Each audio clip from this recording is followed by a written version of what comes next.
Nag-snap ako sa engagement party namin. Slay. Gumanon siya.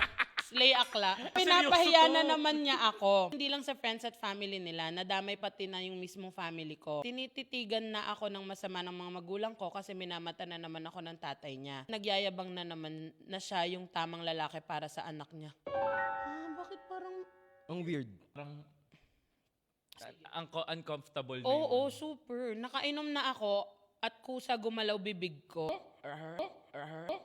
Eh di ikaw umasawa sa anak mo, total matagal mo naman ng gusto. Kaya nga pinapalo mo puwet, 'di ba? Kayo na magpakasal, gastusan mo sa sahod mong below minimum wage. Tricycle driver ka lang, pero kung makapagyabang kakala mo sa'yo ang mundo, magyabang ka sana kung hindi ako yung gumagastos sa mga gastusin nyo.